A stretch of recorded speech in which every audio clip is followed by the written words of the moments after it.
¿Qué? ¿Es el qué? El pimpollo de los Sí, hijos. bueno. Está grabando.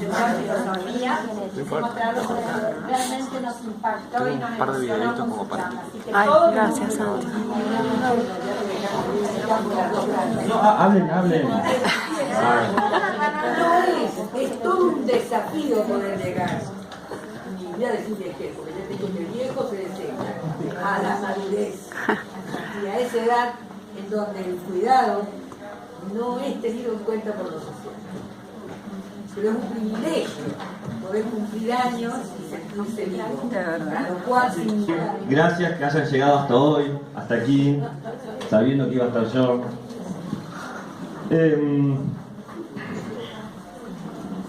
Yo sé que ven filosofía y lo primero que dicen, este pobre señor se perdió. No, obviamente no tiene que estar aquí. Pero yo soy un bastante intruso, creo que la filosofía es un pensamiento bastante agresivo, trata de meterse y se cuela por todas las fisuras, y mayormente para qué sirve es para eliminar prejuicios. Y este elogio de la vejez es justamente para eliminar el prejuicio de que lo viejo es lo añejo, es lo inservible, es algo que conviene desechar en esta sociedad que es más atenta a la cosmética y a la apariencia. Yo hago un brevísimo llamamiento a la reflexión, a la ética crítica sobre la relevancia de la vejez. No la vejez como una entidad metafísica, porque si hablo de metafísica hasta yo me voy a dormir, sino que la vejez como la persona que cumple años y que se encuentra en una situación biológica y social que nosotros en la calle podemos escuchar, mirá ese viejo. Bien. Pero para poder entender la perspectiva desde donde yo me he parado, quiero que leamos un texto viejo, del siglo XIII, de un neoplatónico. Si Platón sigue vigente, los filósofos estamos casados con Platón, lo traemos una y otra vez, nuestro caballito de batalla. Bernard de Chartres, en su Metalogicón, fíjense, 1159, o sea, yo me manejo con contexto nuevo, de 2017, dice una frase que es genial. La doctora daba estudios del 2015, bueno, yo traigo estudios del siglo XIII. Una frase que es muy linda, dice: somos pequeños, aupados sobre hombros de gigantes.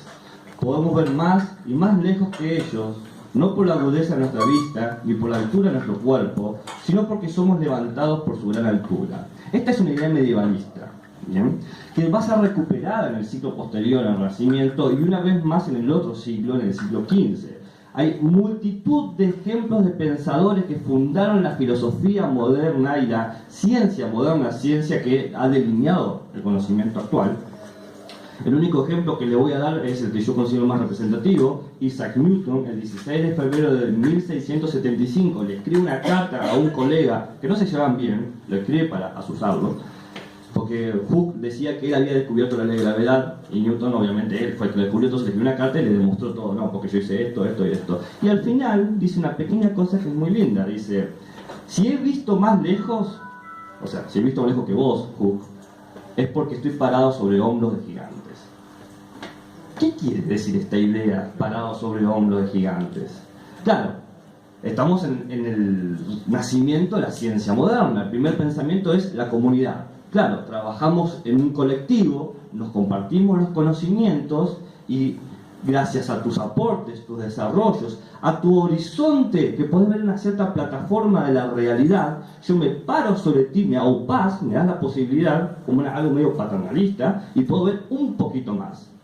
Pero yo no creo que se agote ahí la metáfora. Yo creo que la metáfora, ahí puedo ver más allá de esta plataforma de la realidad, de esta geografía, puedo trazar un mejor mapa cognitivo, porque hubo quienes me antecedieron y se esforzaron para que sucediera o se pudiera hacer esa cierta cartografía.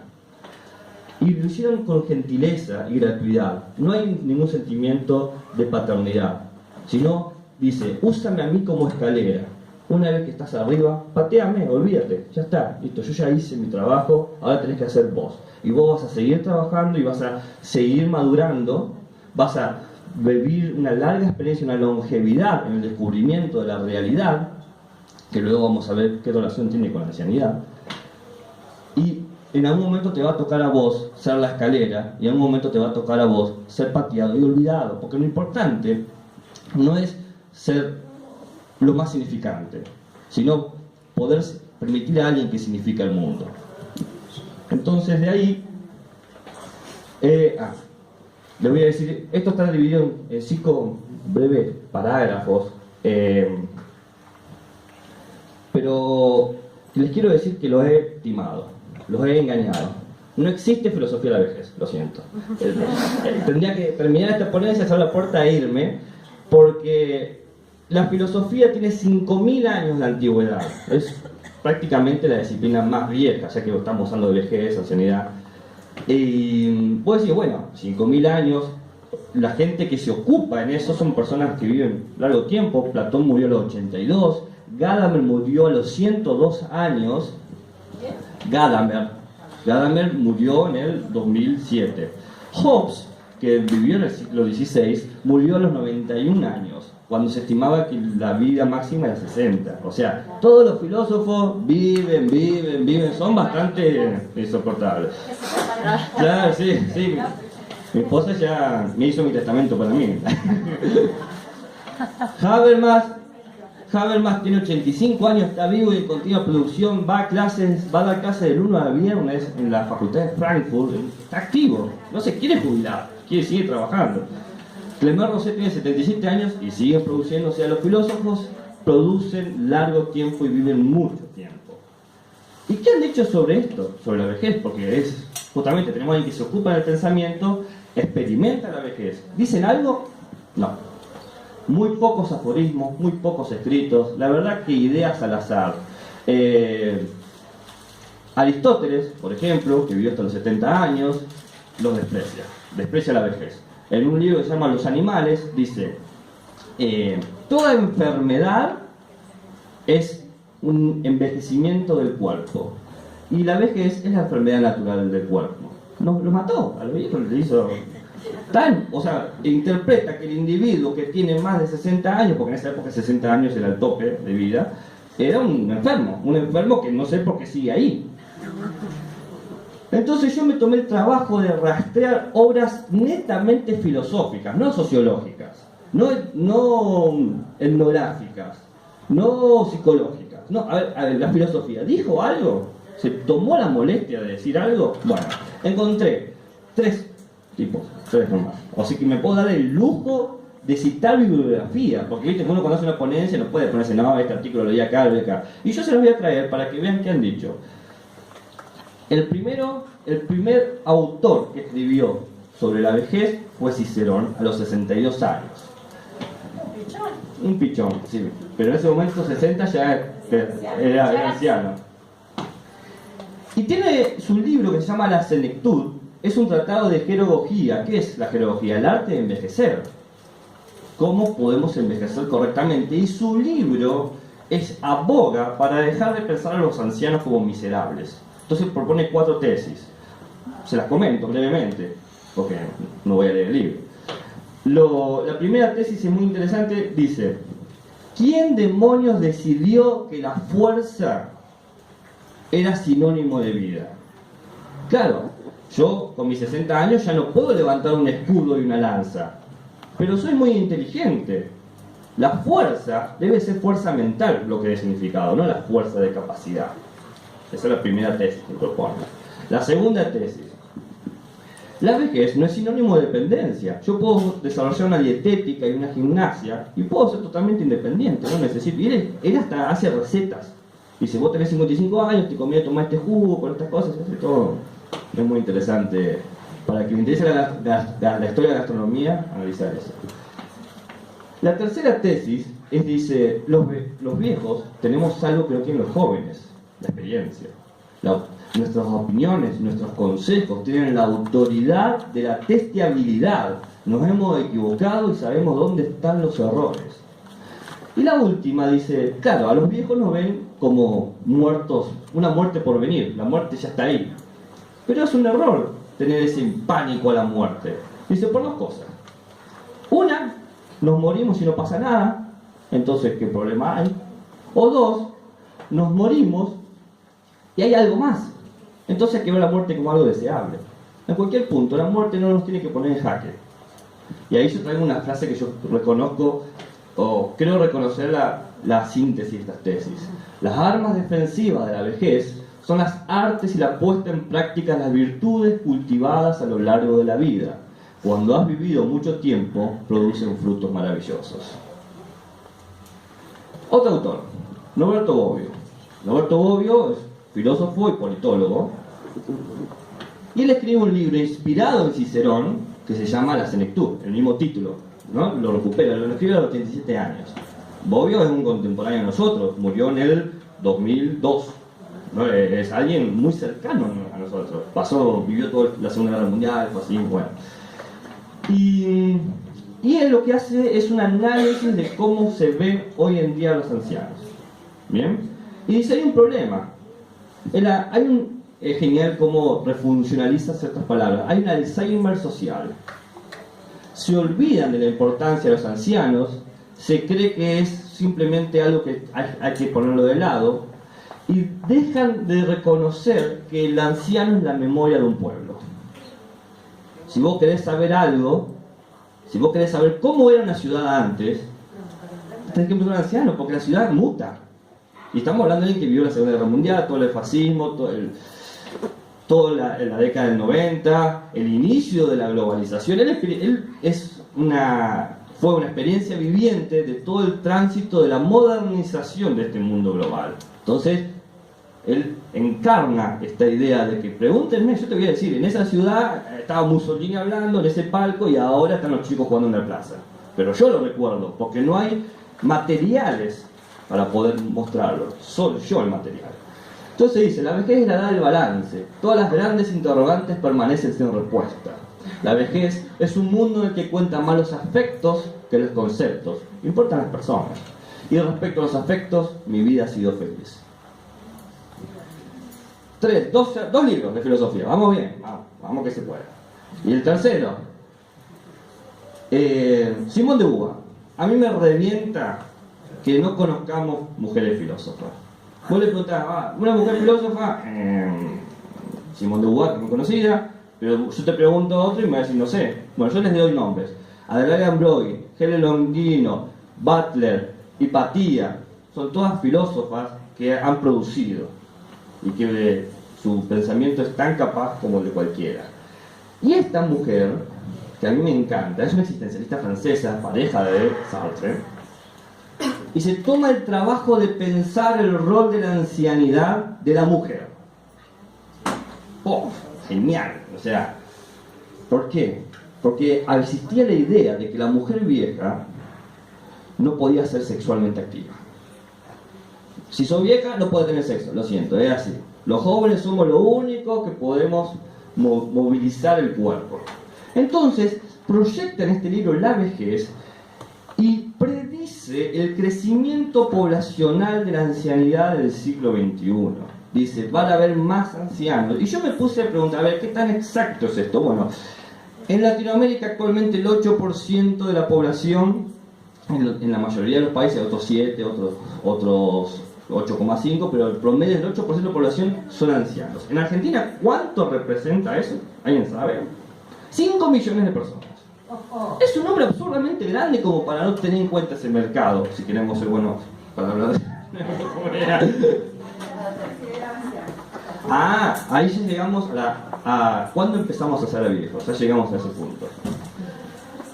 Y para el 2050 se cree, o sea, se estipula que el 30% de la población mundial va a ser anciana. Son números abismales. Entonces ella dice que el problema es que si no tratamos correctamente y no nos educamos en el trato intergeneracional, empezamos a perder conciencia de nuestra identidad. Si no nos reconocemos en el otro anciano, en el futuro, cuando seamos otros ancianos, no nos van a reconocer a nosotros. Entonces dice, en el futuro que nos aguarda está en cuestión del sentido de nuestra vida. No sabemos quiénes somos si ignoramos lo que seremos. Reconozcámonos en ese viejo, en esa vieja. No voy a desarrollar todo el tema de la sexualidad porque es la mitad del libro, no me da el espacio. Pero se lo recomiendo. Entonces, los 5 parágrafos. Esto es breve, son 2 diapositivas por cada idea. Historiografía de la función social de la vejez. A ver, ¿cómo se entendía la ancianidad en épocas pretéritas? Después, ya que estamos en una diplomatura de psico-inmunoneurología, que es como un test que te hacen, si lo decís bien, te dejan entrar. ¿Cómo podemos pensar los indicadores naturales de la vejez? Tercero, el rol que se asume hoy en día hacia la vejez y los efectos sociales que tiene esa asunción. Después, mi propuesta filosófica, mi tentativa filosófica, y por último, el porqué de un elogio a la vejez. Entonces, entramos... Díganme si hablo mucho, porque a nosotros nos encanta hablar de filosofía, vivimos de eso. Bien, ¿siempre fuimos viejos? Ante su pregunta. En los primates antiguos, o sea, los que nos precedieron, se tiene una estipulación que a los 15 años ya era un individuo anciano. Los Homo habilis, 30 años, ya era parte de la población de la ancianidad. El Homo sapiens, en las primeras comunidades hace 20.000 años, es decir, cuando recién se estaban gestando en el Tigris y el Éufrates, 50 años. En la actualidad estamos hablando en un promedio de 77 años y un promedio que se asume que hay 12 años más de vida. Entonces, a los 89 años morirías en promedio. Entonces tenés 12 años que tenés que experimentar tu rol de anciano, el rol que te pone en la sociedad y tu cuerpo. Entonces, vamos a lo nuestro. La vejez primitiva. Ese es Demócrito, por si se preguntan quién es, el filósofo que ríe. En las culturas, por ejemplo, la Sumeria, encontramos tres valores para la vejez. Un valor generacional, uno mítico, religioso y pedagógico, lo pongo todo junto y explico por qué, y un valor ético. El valor generacional es coherente, es el cordón filial. Yo antecedo a estos, ellos me suceden a mí, yo te cuento todo cómo ha sido la historia de nuestro pueblo. Nosotros podemos encontrar en un símil en las elefantas comadronas que deciden dónde va la manada. Bueno, esa idea de decir cómo se mueven los pueblos nómades siempre lo representaba el anciano. El valor mítico, religioso y pedagógico. Los mitos siempre han tenido función educativa. ¿Por qué sucede tal cosa? Explican algo. Los ancianos, por su cercanía con la muerte, son el nexo entre lo vivo y lo muerto, con nuestros ancestros. Y también conocen todos los secretos. Si son chamanes, se pasan entre ancianos. Hay un rito de iniciación. Por ejemplo, los pitagóricos tenían un proceso genial, que a los filósofos no nos interesa, en donde, primero, digamos que vos te propones, no podrías porque sos mujer y ellos eran machistas, pero digamos que sos hombre y te propones, ahí está, vos te propones, perdón, eran así, tienen sus cosas buenas y sus cosas malas. Te propones, ¿cuántos años tenés? 32. 32, muy bien, perfecto, estás en adelante. 30 y 40 te podías proponer. Bien, te cerramos por 10 años en una celda de entrada. ¿Bien? Tenés que meditar y no puedes hablar por esos 10 años. Sí. Bueno, él quiere ser pitagórico, no yo. Saliste de esa celda, tenés 50, ¿no? Te doy, entraste con 40. Tenés 50. Ahora tenés que estar 3 años en un pantano componiendo un poema de 500 hexametros. No importa. Y volver, 53. ¿Bien? 7 años tenés que ir a la academia. ¿Bien? Ya con los 60 podés pasar la prueba de admisión. Tenés que recitar el poema y resolver un problema pitagórico que te pone con los círculos. Entonces recién con los 60 años vos podés entrar a la academia y yo te empiezo a enseñar todos los secretos pitagóricos. La matemática, o sea, el pensamiento matemático tiene una larga tradición, este pensamiento matemático occidental, que se basa en la idea pitagórica. Bueno, solamente entre los ancianos se pasan estos secretos. ¿Bien? Y el valor ético, claro, es el anciano que funciona como consejero, como juez. Fíjense, los jueces de la Suprema Corte rara vez tienen 20 años, por no decir nunca. Entonces, esta triple idea, valor generacional, valor mítico, religioso, pedagógico, valor ético, lo sintetiza un filósofo y etnólogo malí que se llama Hampate Ba. Cuando escribe, él recupera todo el pensamiento africano, principalmente el pueblo Puel, que es muy interesante, y dice: el anciano es un diplomado en la gran universidad de la palabra enseñada y aprendida a la sombra de los boababs. Cuando muere un anciano es como si se quemara una biblioteca aún no explorada. Es una idea muy perspicaz para poder expresar el coste significativo que tiene la pérdida de un anciano. Perdés alguien que te enseñe, perdés un consejero, perdés alguien que te dé una conducta normativa, alguien que te pueda decir el secreto de cómo vivir. Espera un poquito, ¿listo? Esto, para el que quiere comprarlo, el cuento Iniciático Pueblo, está en la página 9. Otra cosa, esto me sale de mi docencia. El que no cree en lo que digo, vaya a la bibliografía y me discuta. Claro. No, sí, totalmente. Bien, ¿de dónde sale esta palabra ancianidad? Porque también a los filósofos les encanta la etimología. Muy bien. La palabra anciano, que es la idea que tenían cuando estamos hablando de vejez, estas culturas primitivas, no hablan de viejos, hablan de ancianos. Yo lo uso de forma indistinta porque no quiero ahogarme en una discusión etimológica entre la senectud, la vejez, la ancianidad, que sería muy interesante, pero necesito una hora más. Entonces, anciano deriva de una contracción egipcia, de una voz egipcia, donde la voz egipcia on significa manifestación divina. On es manifestación divina. Y la voz egipcia heb, que significa suma de años. Entonces, an heb, anciano, significa ser portador de tiempo o un ser de tiempo. ¿Qué cuerno quiere decir esto? Porque todo muy lindo.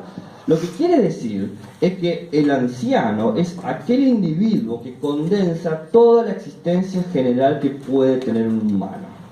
Es la síntesis de la humanidad en una singular complejidad. Y singular complejidad lo uso adrede cuando lleguemos a la parte de Pines, lo veremos. Muy bien. Pero ¿qué pasa? Hoy en día el anciano, la perspectiva que se tiene hoy del anciano es que no vale. Porque el anciano ya no es anciano, es un viejo escatológico, para no decir otra palabra. ¿Por qué es un viejo escatológico? Porque se lo anudan con esta idea de que viejo es añejo, es inservible, es improductivo. Se reconstruye de una manera errada y prejuiciosa con dos nociones que están interrelacionadas para proponer una idea de lo improductivo y lo excesivamente consumista. El anciano no produce y se consume nuestros bienes. Esa es la idea, ¿no? Entonces, tiene una instancia biológica que tiene que ver con la cronología propia del organismo, donde hay cierto descenso de las funciones fisiológicas, de las actividades neuroquímicas que se relacionan con el sistema endocrino, si no me equivoco.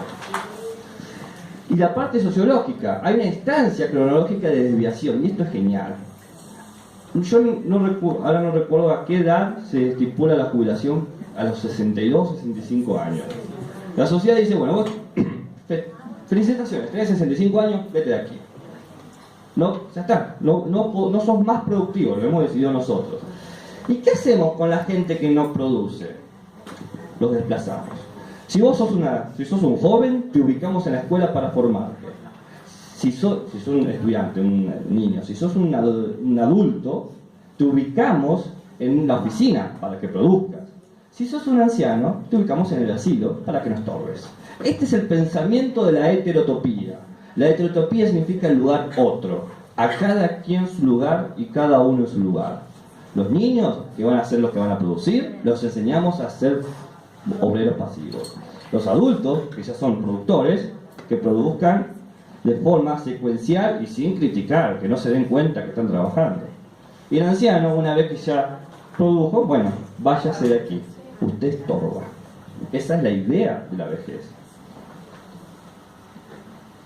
Acá está, la idea de teletopía es la idea de Michel Foucault. Y dice, los lugares de la sociedad acondicionan sus márgenes, en las áreas vacías, esos lugares que están más bien reservados a los individuos cuyo comportamiento representa una desviación en la relación a la media o a la norma exigida. ¿Cuál es la media norma exigida? Producir y consumir. Por la sociedad misma. La sociedad constituye eso. En realidad, Foucault lo que dice es que hay un proceso gubernamental donde se configuran dispositivos de seguridad que manipulan el territorio y la población. Pero traducción, dice solamente, la sociedad dice quién pertenece y quién no está. A través de una legislación. Hay una ley que dice aquí te jubilás. Por eso la norma, pensemos en norma en tipo ley. A lo cual habría que añadir sin duda a los asilos de ancianos. El que no produce, el que no participa, si vos no podés estar al día con el Twitter, con el app, no mereces estar aquí. Es terrible esa idea. Bien. ¿Y en dónde está en este momento? Está muerto. Digamos, su vejez, eso como todos los otros filósofos. Él llegó a los 65 años, murió de sida, era homosexual y sadomasoquista. Bueno, ya sí.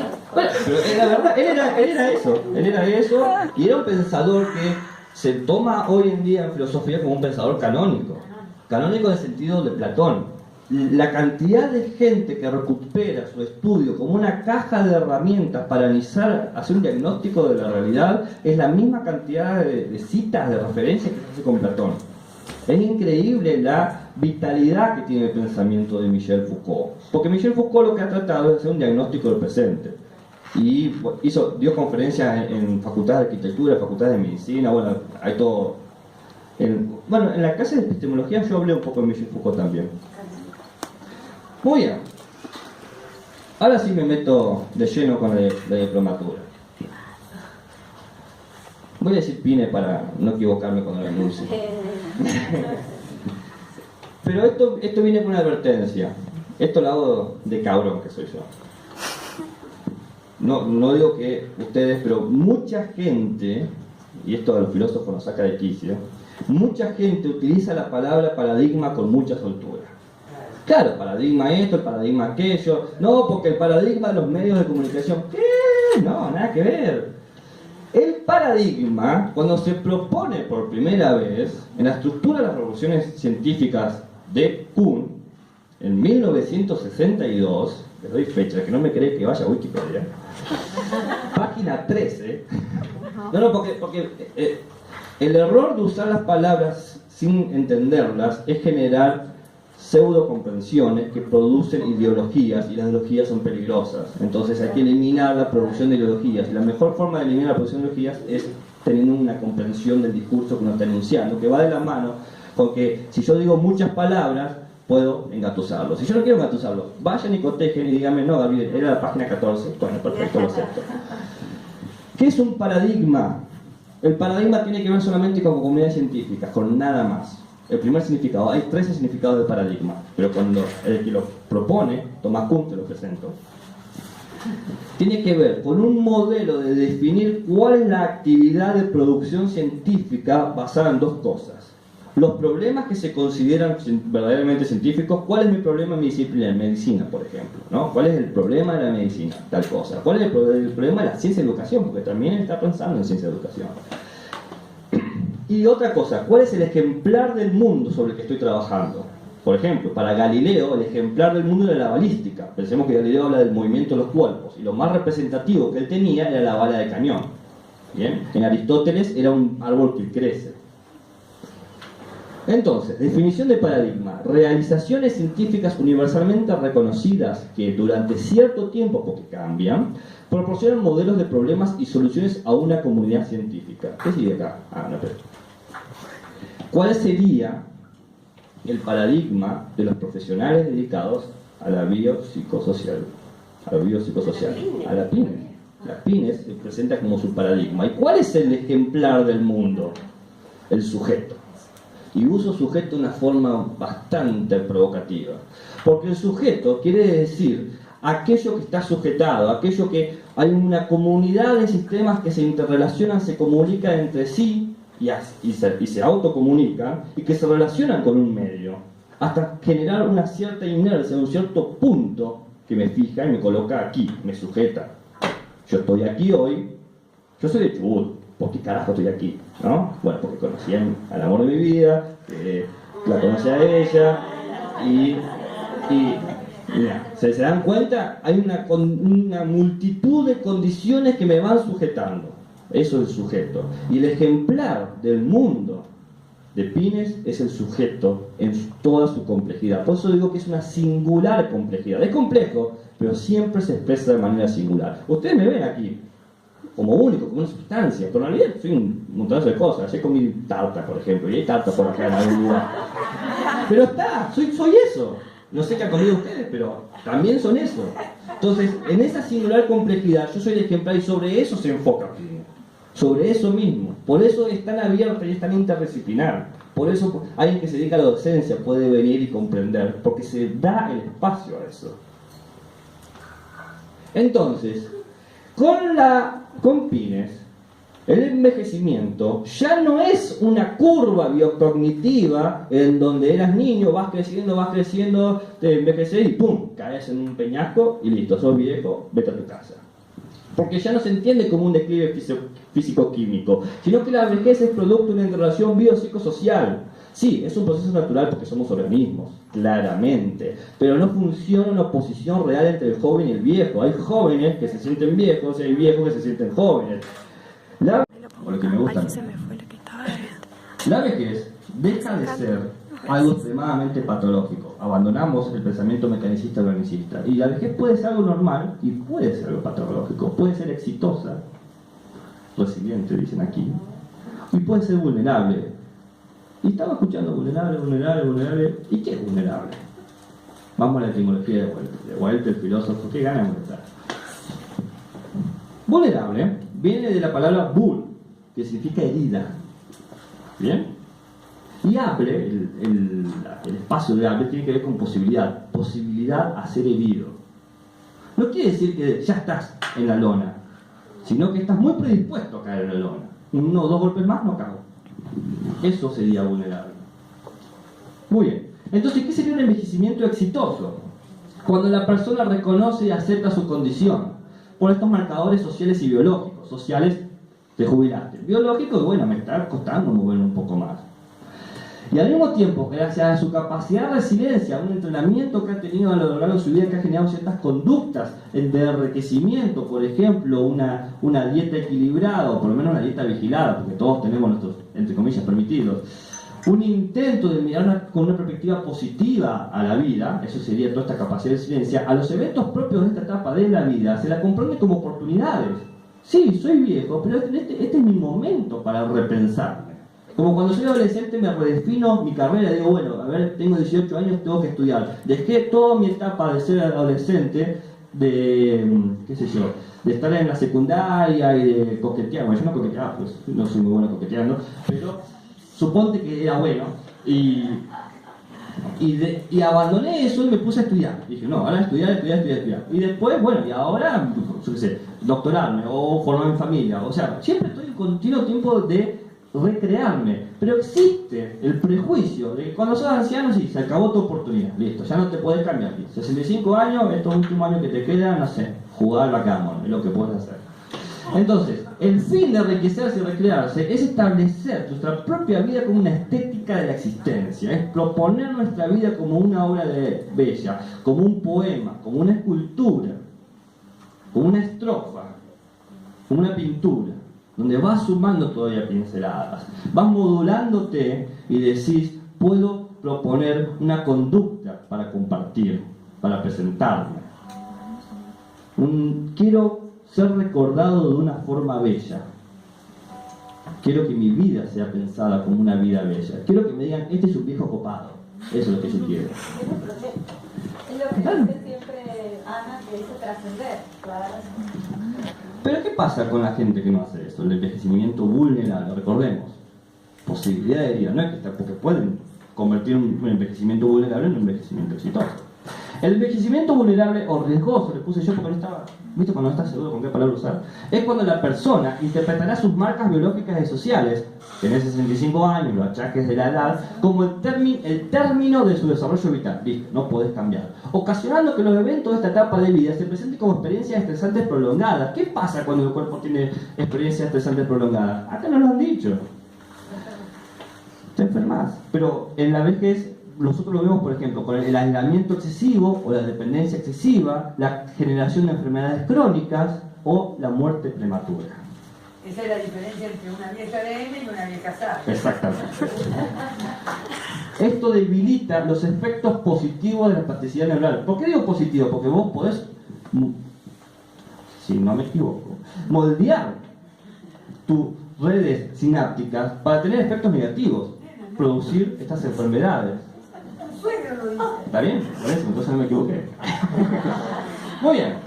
Soy el carpintero en el cerebro. Imaginarios de la vejez, que yo se lo había mencionado. Fíjense, este dibujo me pareció muy representativo. El viejo, ¿quién es? El que está con chapacha así, que no puede moverse, no puede pensar, odia la juventud, mis tiempos eran mejores, todos son porquería, antes los cosas eran más bajos, no sé. Ese es el imaginario que tenemos. ¿Alguien vio un viejo así? Yo no he visto a esa gente así. ¿Sí hay? ¿Hay así? Tal así, que se le caen los pantalones, que siempre anda en pantuflas, que te levanta el puño, te voy a dar un coscorrón. No, no es saludable, pero ahora sí, puede tener ciertas expresiones, pero ninguno junta todas. Yo sabía que Es imposible. mujer acá y me tapaba. Es una ficción. Entonces me vine para acá. Pero ¿cuál es el imaginario? Este viejo de aquí, mira, ¿qué estoy haciendo? Mira acá. Este viejo de aquí no produce. No puede seguir la lógica del mercado laboral. Ahora si no trabajás por internet, si no te publicitas por Facebook, no vas, chabón, manejate. Y encima consume debidamente, tiene el consumo farmacológico más grande. La población anciana es la que más consume drogas. Y no solamente consume, no puede autoabastecerse, viven de la obra social. Estos son todos los imaginarios. Y nadie quiere ser anciano, porque ser anciano es ser expulsado. Vos sos anciano, no participás. Yo no veo ancianos andando patineta por la plaza, pero ves a los chicos andando por la plaza. Se ha anulado todo el intercambio intergeneracional. No hay jóvenes con viejos. Los viejos siempre están muy a lo lejos y los jóvenes nos ocupamos de todo. Es nuestro mundo. Nos comemos el mundo. Quería corregir un poco lo que dijo usted, porque a veces esta resistencia, cuando encontramos personas así, es porque también muestran una resistencia y todo esto. Esto tiene que ver con esta vulnerabilidad.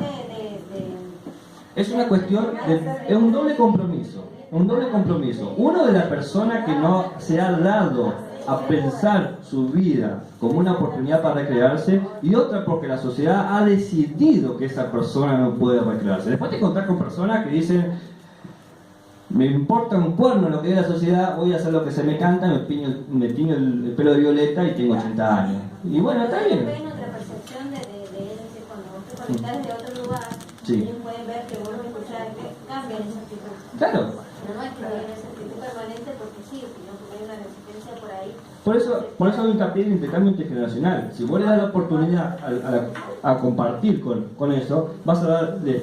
Ellos aprenden, uno aprende de que se puede construir una nueva forma de identidad. La persona de edad avanzada está sumergida en una enajenación a través del uso constante de heterotopías. Cada quien tiene su lugar y un lugar para cada quien. Esa es la idea de heterotopía. A través del uso que deciden cuáles lugares son propios para aquellos humanos que no participantes de la sociedad, cuya falta de vitalidad puede convertirse en un riesgo de la subsistencia de la población. Esta frase no es mía, es de Michel Foucault, y lo dijo en la década del 50. Por eso ahí le hablo de la actualidad de Michel Foucault.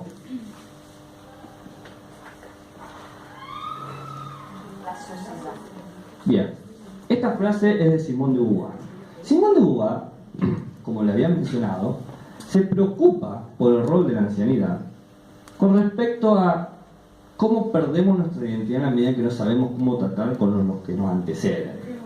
La sociedad no puede saber cuál es su identidad si rehúye violentamente su pasado, no solamente histórico, sino generacional. Cuando ésta no puede reconocerse en su población anciana, tampoco podrá proyectar las dimensiones que caracterizarán su futuro. Si yo no sé qué estilo de vida le estoy dando 2017 a mis congéneres ancianos, no sé qué estilo de vida voy a tener yo.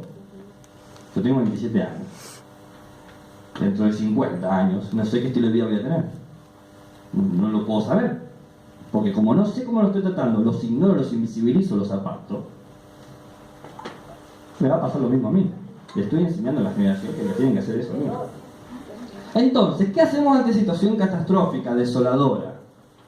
Proponemos una vejez como estética de la existencia. Primero, yo les dije que había 3 libros. En realidad hay 4. Dice, los filósofos siempre mienten. Arthur Schopenhauer es un pesimista. Y él dice que la vejez es la resignación a la muerte. La vejez, dice Arthur Schopenhauer, es la idea que tuvo la naturaleza para que el humano deje de resistir. Te vuelvo viejo, te deprimís y querés morirte. Eso dice Arthur Schopenhauer en un libro que se llama El arte de envejecer. Es un arte de aprender a resignarse. Es un libro muy simpático, pero Arthur Schopenhauer de por sí no era muy simpático. Nosotros partimos del rechazo de esta consigna, no a la resignación.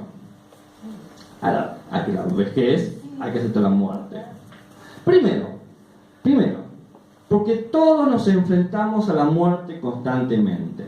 Yo y todos ustedes. Me estaba bañando antes de venir acá, me tropezaba con el jabón, me rompía la nuca y se acabó de aquí para abajo. Se acabó. Todos nos enfrentamos al horizonte de muerte porque no hay edad para morir. No hay, decir, bueno, a los 75, yo les dije, ¿cuál es el promedio de muerte? 89 años. Mentira, otra vez volví a mentir, ¿se dan cuenta? Ser temporal, el simple hecho de la temporalidad es que tenemos que ser conscientes de nuestra mortalidad. Nosotros hemos definido a la ancianidad como un ser que envejece. ¿Y qué ser de nosotros no envejece? Estamos todos atrapados en la lógica de la ancianidad. Si no reconocemos, si no nos identificamos, no nos hermanamos con esa lógica, sucede todos estos prejuicios. Por eso les decía, comprendamos las etimologías y las identidades que estamos trabajando. Entonces, ¿qué afirmamos? Se afirmará que la vejez no es la ocasión idónea para plantearse la finitud de la vida. La evidencia de los hechos no lo pone en duda. Cuando somos más ancianos, nos damos cuenta que la muerte pareciera estar más inminente. La muerte está siempre. Pero cuando tenemos 80 años y decimos, ya me cuesta subir la escalera, digo, opa. Entonces no hay que decirse pensar en la muerte, hay que pensar en la vida, haciendo que no sea necesaria reflexión alguna sobre la muerte. Hay que considerar que la experiencia del envejecimiento es el momento para replantearse cómo quiero presentar mi vida ante los demás. Hay que presentar la vida como una obra de arte, es decir, un código de comportamiento. Así actúo yo, porque así considero que se modula mi identidad, mi subjetividad. Y esta subjetividad la quiero compartir como un ideal de vida bella. Quiero que mi vida guste, que genere placer estético, como una obra de arte. Ustedes ven una obra de arte, cuando escuchan esta música, me encanta escuchar esta música, me encanta estar con este viejo, me cago de risa con él. La vida como la expresión de los valores y actos que deben compartirse y vivir acorde al propio estilo de mi existencia. Mal me sentiría en mi propio estilo de existencia. Cambiaré, quizás deje de ser tan inocente o naif, pero trataré de mantener esta idea de vida bella. Entonces, proponemos que la experiencia de la longevidad sea la expresión de la propia verdad de la persona. Porque acá, longevidad no es solamente la acumulación de experiencia, como pensaban los filósofos modernos. Es el razonamiento crítico sobre esa acumulación de experiencias. Por eso es la verdad de la persona. Yo soy esto, yo he hecho todo esto. Y en todo esto he conectado tal cosa con tal otra cosa, me he encontrado.